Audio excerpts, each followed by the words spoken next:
신구약 성경을 관통하는 여러 주제들이 있지만 그중에 가장 어쩌면 장엄하고 그리고 가장 뼈아픈 그런 주제 하나가 있다고 한다면 그것은 남은 자 사상이라 할 수 있습니다.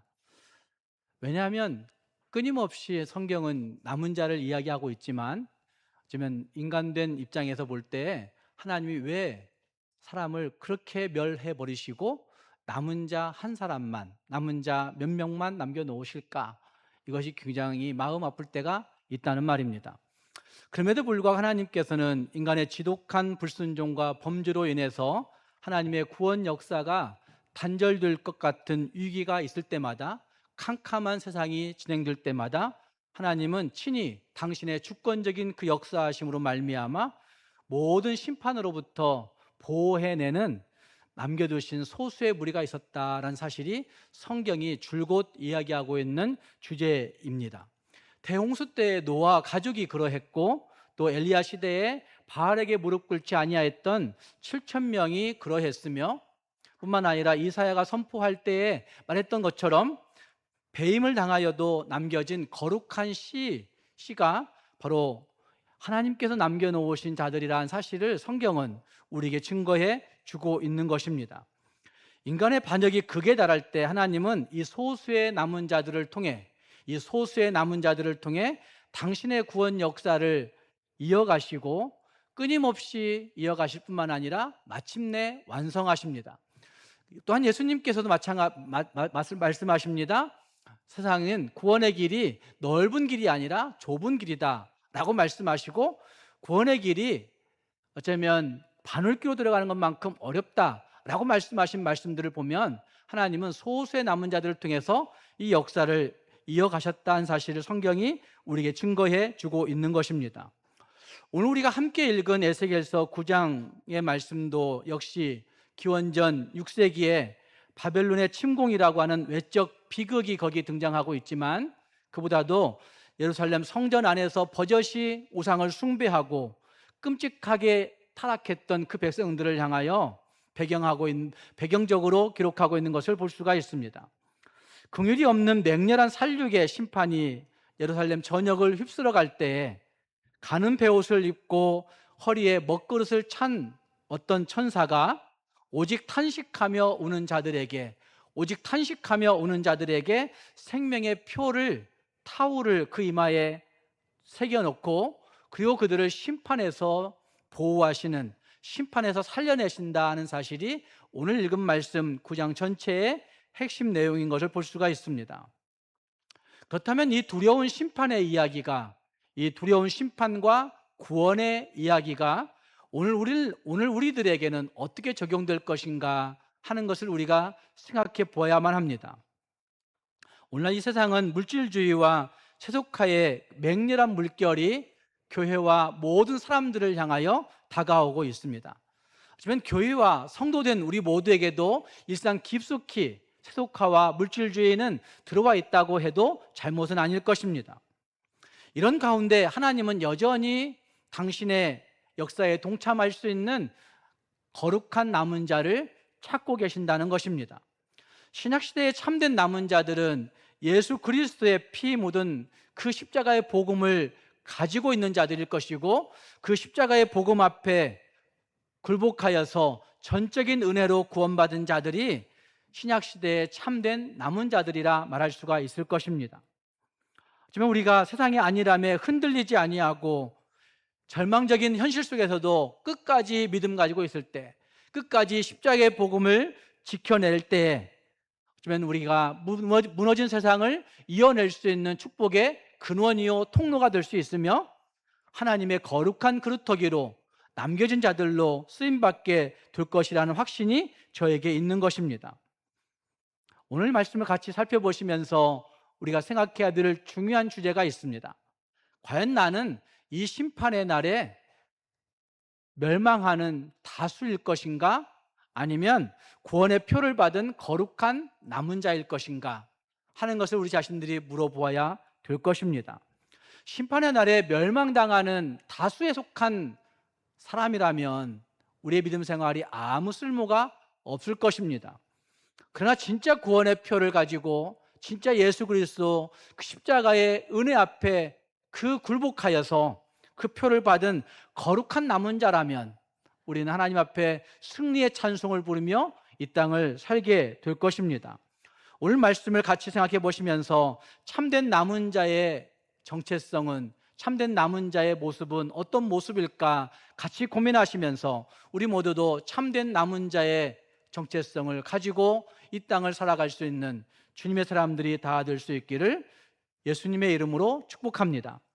함께 그 말씀을 통해서 볼 때 남은 자는 하나님 앞에서 애통하며 부르짖는 자인 것을 볼 수 있습니다. 9장 4절 말씀에 이런 말씀이 등장합니다. 너는 예루살렘 성읍 중에 순행하여 그 가운데 행하는 모든 가증한 일로 말미암아 탄식하며 오는 자의 이마에 표를 그리라 라고 말씀하고 있습니다. 어떤 자의 이마에 표를 그리라 말씀합니까? 탄식하며 오는 자라고 말씀하고 있습니다.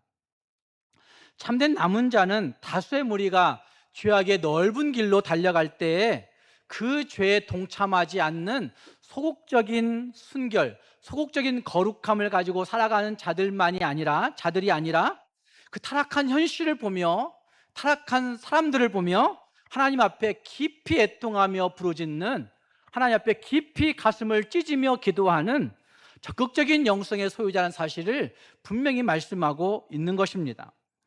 함께 그 말씀에 등장하고 있는 탄식하며 운다라고 하는 표현은 두 개의 단어가 분명히 결합되어 있습니다. 겉으로는 드러나는 어떤 가벼운 눈물 흘리는 이런 사람을 말하고 있는 것이 아닐 것입니다.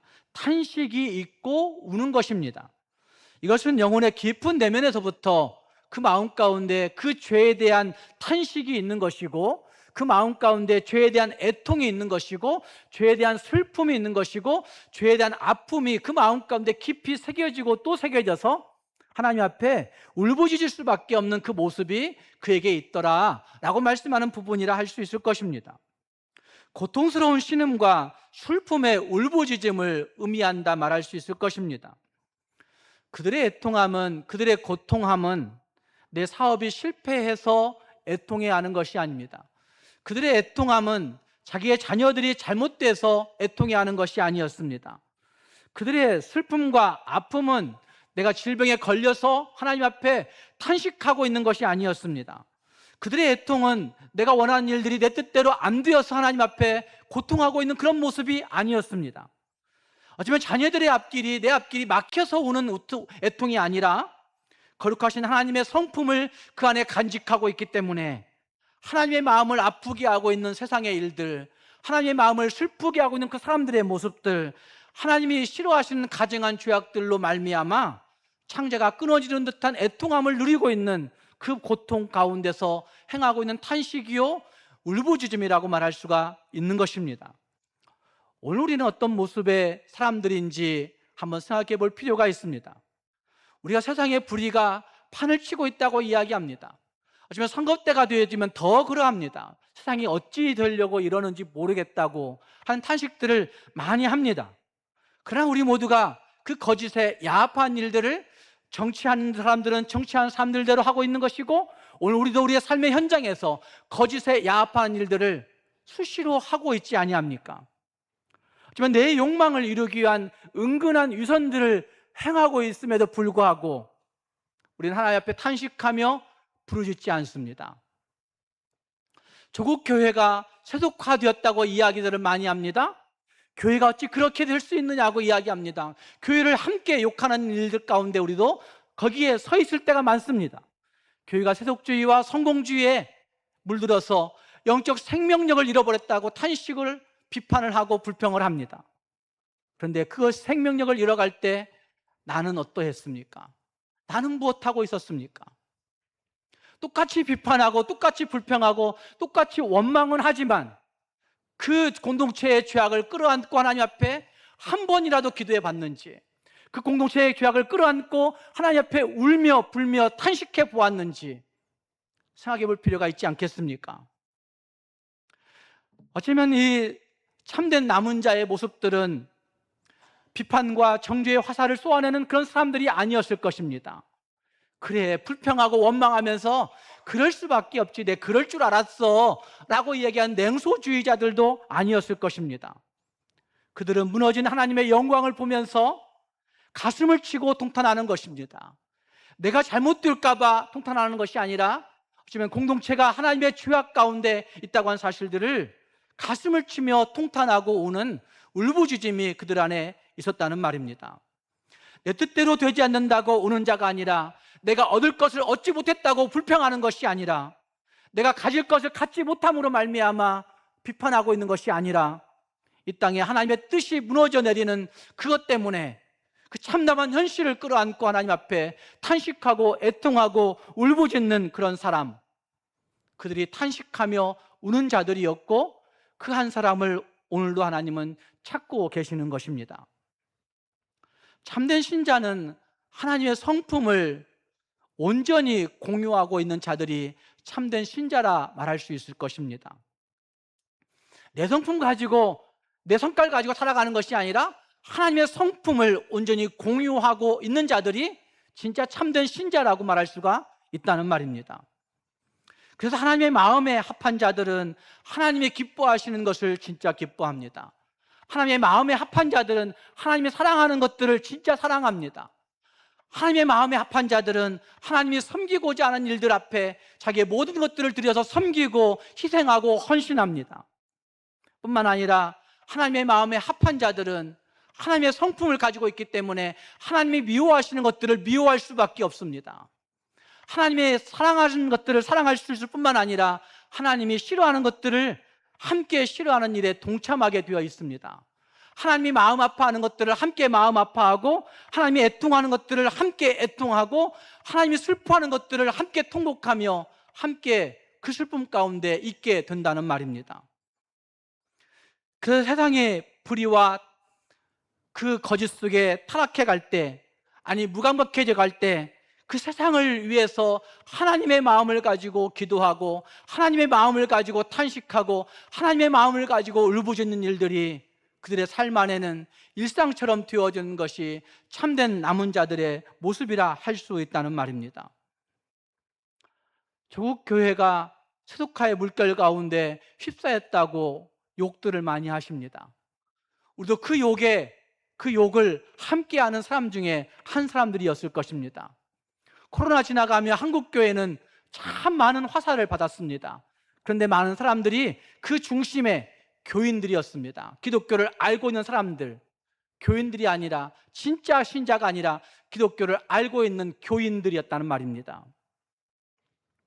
여러분은 그렇지 않았습니까? 교회를 함께 욕하고, 교회를 함께 불평하고, 교회를 함께 비판하고 하는 일들 가운데 있었지만, 그것 때문에 하나님의 영광이 가려진다고 하는 사실 때문에, 그것 때문에 생명력이 없어진다는 사실 때문에, 그 영혼들이 멸망을 향해 달려간다는 그 사실 때문에 통탄하며 눈물을 흘리며 기도한 일들은 얼마나 해보셨습니까?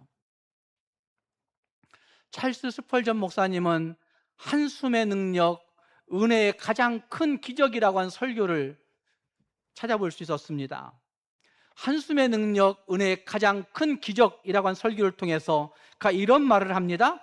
타인의 죄악에 대한 영적 슬픔이야말로, 타인의 죄악에 대한 영적 슬픔이야말로 구원의 표지를 받은 본질적인 성품이다라고 그렇게 얘기했습니다. 구원받은 자들의 표지 뭐냐고 묻는다면, 타인의 죄악에 대해서 깊은 탄식을 가지는 것이 구원받은 자들의 표지라고 그렇게 말할 수가 있다는 말입니다. 여러분, 그런 한숨을 아십니까? 한국 교회를 생각하면 저는 눈물이 나옵니다. 한국 교회란 말을 가지고 함께 기도하려고 엎드려 보면 한국 교회 생각하면 정말 눈물 나옵니다. 대학 때부터 줄곧 그래 왔습니다. 한국 교회를 위해 기도합시다 그러면 눈물 나옵니다. 그 한숨을 아십니까, 여러분? 성도들이 잘못된 길로 나아가는 그 일들을 목도하고 있는 목사의 한숨을 아십니까? 한국교회가 잘못되어가는 이 조국교회의 멸망을 향하여 나아가고 있는 그 모습들을 보면서 나오는 한숨을 아십니까? 하나님의 마음을 가진 그 탄식하는 한숨에 능력이 있다고 찰스 스펄전은 설교했던 것입니다. 하나님의 마음을 가진 그 탄식하는 한숨의 능력이 은혜의 가장 큰 기적이라고 그는 설교했다는 말입니다. 사랑하는 여러분, 여러분이 한숨의 능력을 꼭 소유할 수 있기를 바랍니다. 4절 말씀에서 이렇게 얘기합니다. 애통한 자들의 이마에 그려지는 표를 말씀하고 있습니다. 어쩌면 애통한 자들의 이마에 그려진 이 표는 단순히 눈에 보이는 잉크 자국이 아니었을 것입니다. 요즘 젊은이들이 많이 하는 타투는 아니었을 것입니다. 이 표는 어쩌면 고대에서는 십자가의 모양을 새겼다고 합니다. 십자가의 모양을 새기기도 하고 알파와 오메가 되시는 그 예수 그리스도를 새겨놓는 일들도 있었다고 합니다. 초대교회는 물고기 모양의 모습을 하면서 그 가운데 그리스도를 거기에 새겨 넣음으로 말미암아 손바닥에 새기는 그 모습을 통하여서 그래 나도 예수 믿는 사람이야, 나도 예수쟁이야 라고 그렇게 증거했다고 하는 사실들을 우리는 알고 있습니다. 어쩌면 탄식하며 우는 자들의 이마에 그 표를 새겼다, 타우를 새겼다라고 한 사실은 신학적으로 매우 깊고 중요한 의미를 가지고 있을 것입니다. 단순한 표가 아니라 하나님의 절대적 소유권을 상징하는 표이기 때문에 그렇습니다. 그 타우는 완전함과 하나님의 절대적인 소유를 상징적으로 보여주기 때문에 이 표를 받은 사람들은 더 이상 바벨론 사람들이 아니야, 바벨론의 포로가 아니야, 바벨론의 노예가 아니야, 세상의 노예가 아니야, 하나님의 노예야, 하나님의 종이야, 하나님의 사람이야, 하나님의 소유야 라고 얘기하는 그 증거이기 때문에 이 표는 굉장히 중요한 의미를 가진다는 것입니다. 뿐만 아니라 이 표는 장차 오실 예수 그리스도를 예표하고 있는 십자가의 대속을 선명하게 보여주는 표이기 때문에 중요성을 가진다 말할 수 있습니다. 출애굽 당시에 문설주에 발라진 그 유월절의 어린 양의 피를 보면서 아시면 사람들은 피비린내 나는 그 생각 가운데, 그 피비린내 나는 환경 가운데 불평했을지도 모릅니다. 그러나 그 피비린내 나는 그 표가 있었기 때문에, 어린 양의 피가 있었기 때문에 그들은 그 재앙에서 넘어갈 수 있었던 것입니다. 마찬가지로 그 표를 받고 있는 사람들이, 그 십자가의 표를 갖고 있는 사람들이 마지막 날 심판의 때에 그 심판의 재앙을 넘어가게 된다고 성경은 말하고 있는 것입니다. 요한계시록 7장에서 어린 양의 피로 씻음받고 이마에 살아계신 하나님의 인치심을 받은 자들이 14만 4천 명이더라 라고 말씀하시는 그 말씀도 어린 양의 피로 씻음받고 그 이마에 하나님의 인치심을 받는 것, 이것이 중요하다는 사실을 우리에게 보여주고 있는 것입니다. 결국 하나님의 마지막 최후 심판대 앞에서는 내가 가지고 있는 도덕적인 선행들, 내가 알고 있는 얄팍한 그 마음들로 눈에 보일 때만, 사람들이 알아줄 때만 행하는 그 도덕적 선행으로 그 심판을 모면할 수 있는 것이 아니라 예수 그리스도의 십자가의 은혜로만이 그 심판을 면할 수 있다라는 사실을 분명히 말해주고 있다는 말입니다. 내가 지식적으로 조금 도덕을 알고 있기 때문에, 내가 윤리적으로 조금 더 선하게 살았기 때문에 의인과 선인으로 구분되는 것이 아니라, 의인과 악인으로 구분되는 것이 아니라 오직 자신의 죄와 교회의 부패를 끌어안고 십자가 앞에서 애통하는, 탄식하며 오는 자들, 끝내 자신의 죄와 자신의 죄를 부인하고 교만하게 서 있는 자들이 그 심판날에는 구분된다고 한 사실을 말씀하고 있다는 말입니다. 참된 남은 자의 애통함, 이것은 결코 패배주의적인 슬픔이나 혼자만의 우울감이 아닙니다. 그것은 필연적으로 생명을 살려내려는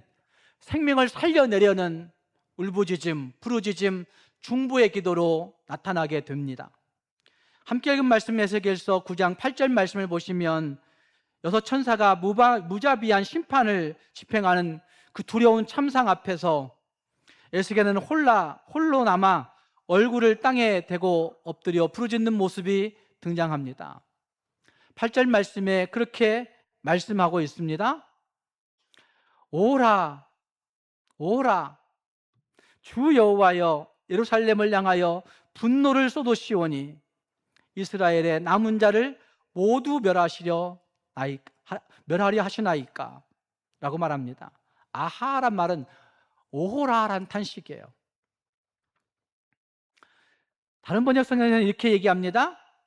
주 하나님, 예루살렘에다가 이렇듯 주님의 진노를 쏟으시다니 이스라엘의 남은 사람들을 주님께서 친히 다 멸하실 작정입니까? 라고 그렇게 묻고 있는 것을 볼 수 있습니다. 이스라엘의 남은 자를 모두 멸하려 하십니까? 라고 한 탄식이 그 선지자의 기도 가운데 있는 것입니다. 이 에스겔에 납작 엎드려져서 하나님 앞에 기도하는 그 기도, 이것이 오늘날 그리스도인들이 행해야 되는 중보적 기도라고 말할 수 있습니다. 하지만 오늘날 그리스도인들이 하나님 앞에서 잃어버린, 그러나 반드시 회복해야 될 영적 파수꾼의 철저한 몸부림침이라 말할 수가 있다는 말입니다. 우리는 종종 이제는 나 혼자만 적당히 신앙생활하다가 죽으면 되지, 나 혼자만 적당히 신앙생활하다가 구원받으면 되지라고 하는 생각을 갖는 분들이 많을 것입니다. 뭘로 안 돼요? 자식들이 내 뜻대로 되나요? 라고 하는 말들을 너무나 많이들 합니다. 어쩌자고요? 지옥 가는데.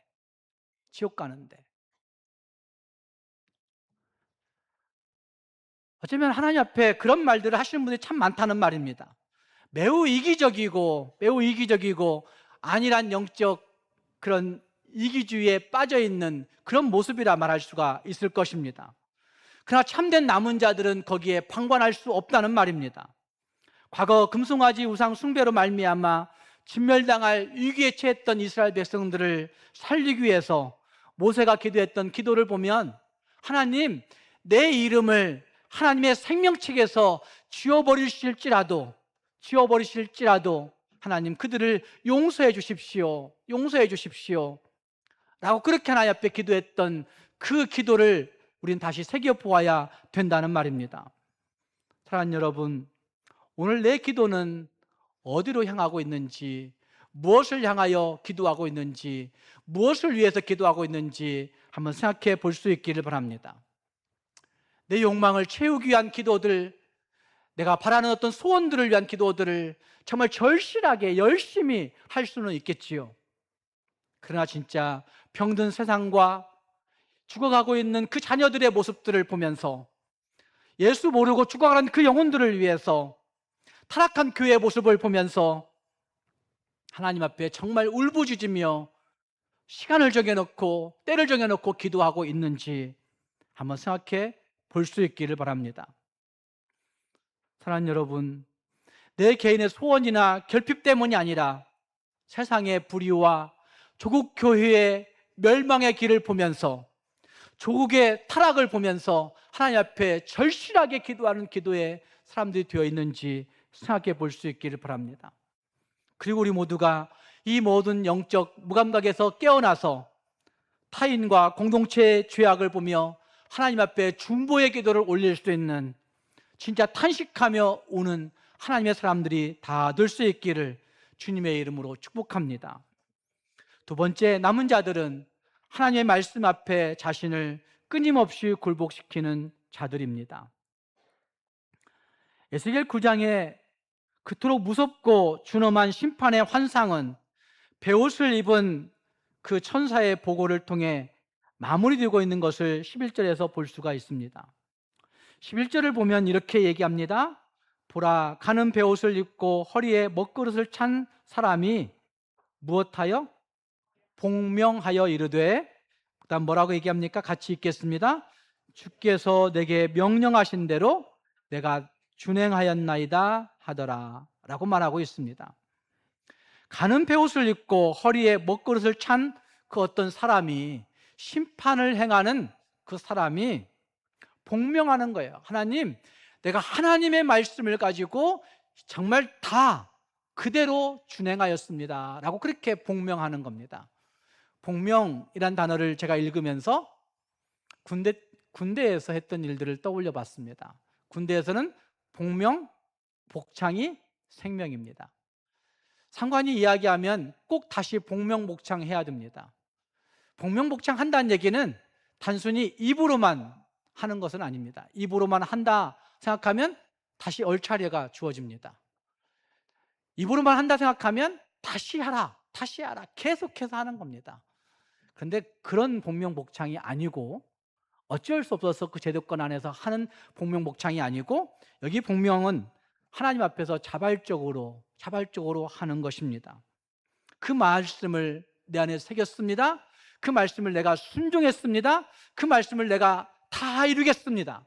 그 말씀을 내가 가지고 힘차게 살겠습니다 라고 외치며 하나님의 말씀을 가지고 복명복창하고 있는 모습이 거기에 등장하고 있다는 말입니다. 하지만 저는 이 구절이 혼탁하고 패역한 세상 속에서 참된 남은 자가 하나님의 말씀 앞에 어떻게 반응해야 되는지를 잘 보여주고 있는 너무나도 선명한 우리의 영적 모델과 같다고 저는 생각합니다. 여기 복명한다란 말씀은 히브리어 원어적으로는 말씀을 다시 돌려드린다라는 뜻을 갖고 있습니다. 단순히 일을 마쳤습니다, 내가 그 말대로 다 순종했습니다 라는 그런 용어가 아니라, 하나님, 내가 그 말씀을 다시 하나님께 돌려드립니다 라고 한 용어라 말할 수 있다는 말입니다. 결과만 통보하고 있는 것이 아니라, 하나님, 내가 그 말씀을 있는 그대로 다 가지고 순종했습니다 라고 하는, 하나님의 말씀을 다시 돌려드립니다 라고 그렇게 얘기할 수 있는 그런 모습이 거기에 있다는 말입니다.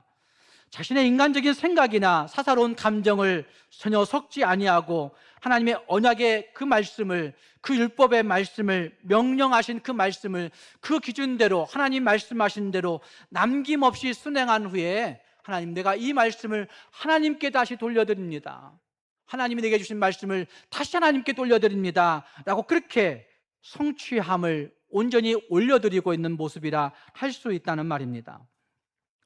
오늘날 우리의 순종은 어떠한지 한번 생각해 볼 수 있기를 바랍니다.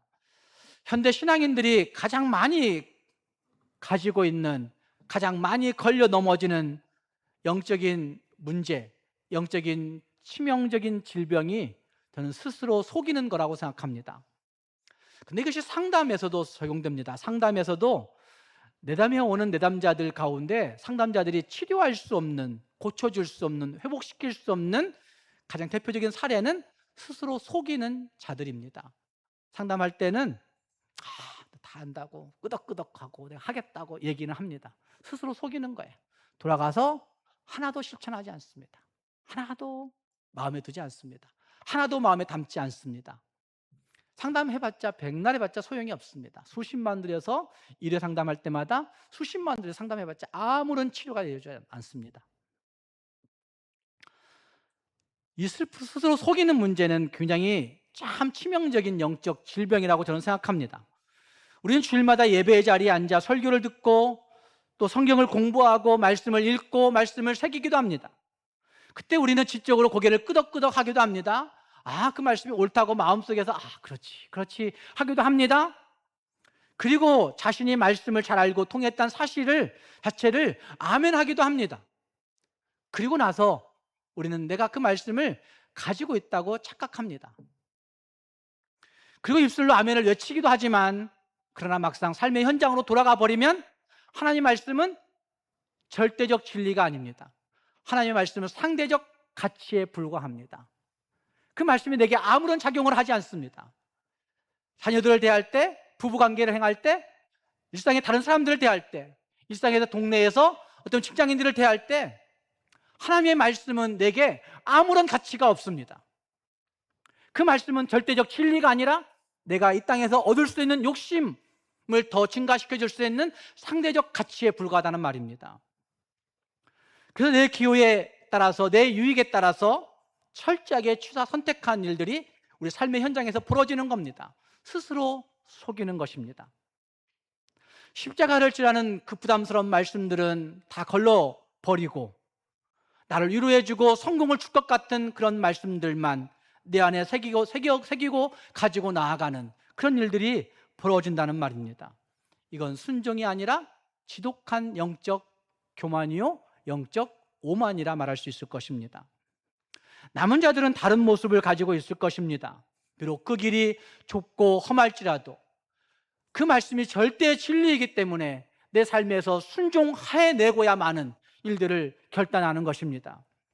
비록 그 길이 정말 내 원칙과 내가 이제까지 살아왔던 그 성격과 내 성깔에는 맞지 않는 일이지만 그럼에도 불구하고 하나님의 말씀이기 때문에 내 성깔을 고쳐서라도 내 성품을 바꿔서라도 하나님의 말씀 앞에 굴복해야 되겠다라고 결심하는 절대 진리로서의 가치를 인정하게 된다는 말입니다.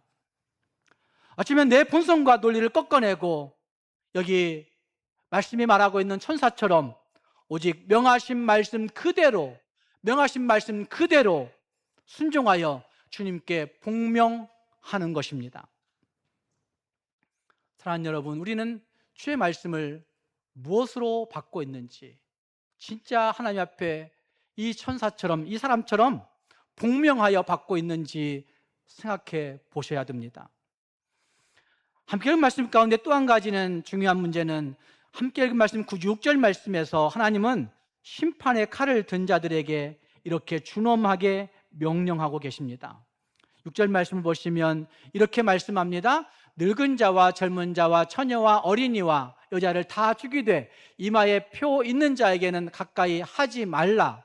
그 다음 말씀 같이 읽겠습니다. 시작.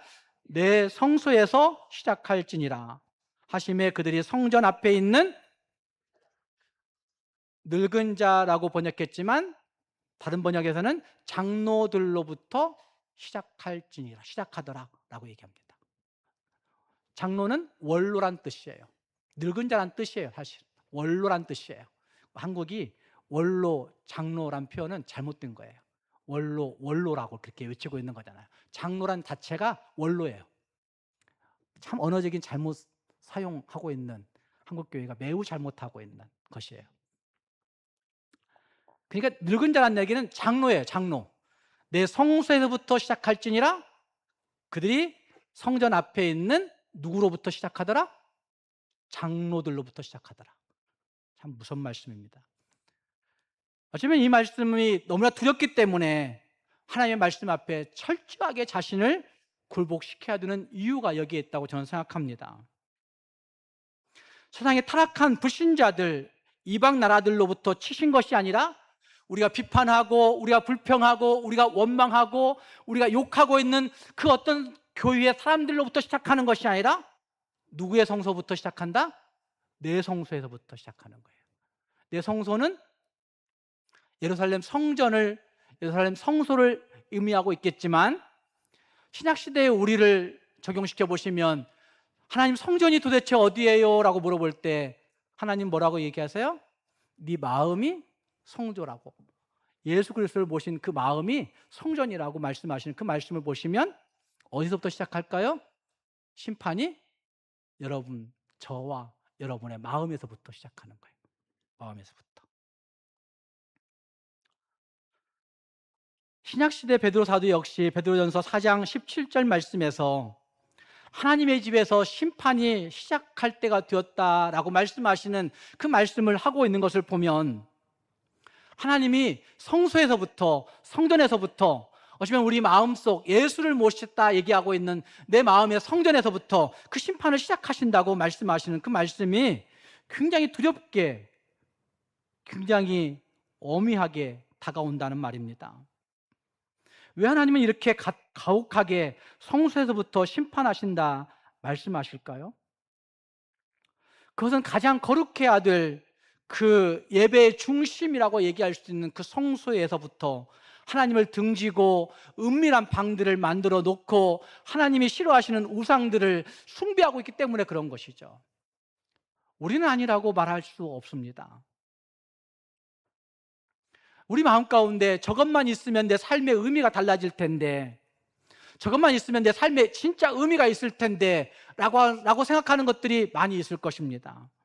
저것만 있으면 내가 사람들에게 인정받고 사람들에게 높임받을 수 있을 텐데 라고 생각하는 그 어떤 것들이 우리에게 다 있을 것입니다.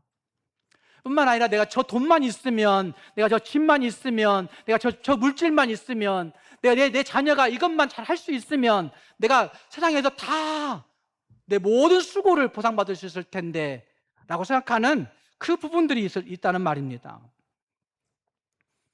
그것들을 더 갈망하고 그것들을 더 사랑하고 그것들을 더 생각하고 그것들을 내 마음속에 축적시키고 있다고 한다면 우리는 이미 하나님 아닌 우상을 마음껏 섬기고 있는 영적 간음자들이고 우상 숭배자들이기 때문에 문제가 되는 것입니다.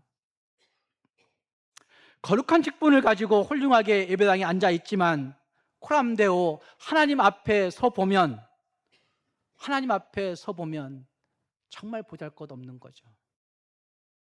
하나님 앞에서의 그 신앙을 상실한 채 속으로는 끊임없이 이생의 자랑거리들을, 이생의 명예거리들을, 내가 붙잡아야 할 것들을, 내가 얻어야 할 것들을, 내가 취해야 될 것들을 취하려고 하는 자랑과 탐심의 재단을 쌓고 있는 것은 아닌지 생각해 보아야 되는 것이죠. 말씀을 복창한다는 것은 말씀 앞에 나를 굴복시키는 것입니다. 말씀을 복명한다는 것은 내 힘으로 아둥바둥 행하며 종교적 업적을 쌓아가려고 하는 그런 것이 아닙니다. 에스겔서 11장 19절과 20절 말씀을 보시면 이런 말씀이 있습니다. 에스겔 11장 19절과 20절 말씀에 내가 그들에게 한 마음을 주고 그 속에 새 영을 주며 누가 주시는 것일까요? 하나님이 주시는 거예요. 하나님이 그들에게 한 마음을 주고 그 속에 어떤 영을? 새 영을 주고 그 몸에서 돌 같은 마음을 제거하고 살처럼 부드러운 마음을 주어 20절 말씀 보면 내 율례를 따르며 내 규례를 지켜 행하게 하리니 내가 율법 지키는 것이 아니고 내가 율례 지키는 것 아니고 내가 선함을 지키는 것 아니고 내가 교회 생활을 잘하려고 헌신하고 희생하는 것이 아니고 하나님이 우리 안에 새 영 주셔서 하나님이 우리 안에 돌 같은 마음 제거해 버리시고 살처럼 부드러운 마음 주셔서 하나님의 말씀 따르게 해 주신다라고 그렇게 말씀하고 있는 거죠. 어쩌면 말씀을 복명한다 하는 얘기는 하나님의 영이 내 안에 있어서 그 영 앞에 순종함으로 말미암아 하나님의 인도하심을 따라 살아가는 삶의 모습을 이야기하고 있는 것입니다. 사랑하는 여러분, 바로 이런 사람을 하나님께서 찾으시고 계십니다. 에스겔의 시대에만 찾으셨던 것이 아니라 오늘 우리 시대에도 이 21세기에도 2026년에도 하나님은 이런 사람을 찾고 계신다는 말입니다. 사랑하는 성도 여러분, 말씀을 들으면서 한 번쯤 생각해 보시기를 바랍니다. 지적으로 동의하는 것을 순종으로 착각하는 스스로 속이는 자가 되어 있는 것은 아닌지 한번 생각해 볼 수 있기를 바랍니다. 그 말씀이 내게 부담스럽기는 하지만 내 자아를, 내 성품을, 내 지랄 같은 성과를 다 꺾어버리고 주의 말씀 앞에 나는 그 말씀을 복명하며 살겠다, 그 말씀을 복창하며 살겠다라고 하는 마음들이 우리 모두에게 있기를 바랍니다. 하지만 그 말씀이 옛날 과거의 얘기가 아니라 세속주의와 영적 무감각한 일들이 파도처럼 밀려오는 이 시대 가운데 내 성소에서부터 하나님의 심판이 시작된다라는 사실을 기억해 보면서 다수가 걷는 그런 걸음, 다수가 걷는 그런 길들이 아니라 하나님 앞에서 정말 두렵고 떨림으로 걷는 좁은 길들, 두렵고 떨림으로 걷는 그 작은 길들을 진짜 걸어갈 수 있는 주님의 사람들이 되어 하나님이 찾으시는 그 남은 자, 저와 여러분이 될 수 있기를 주님의 이름으로 축복합니다.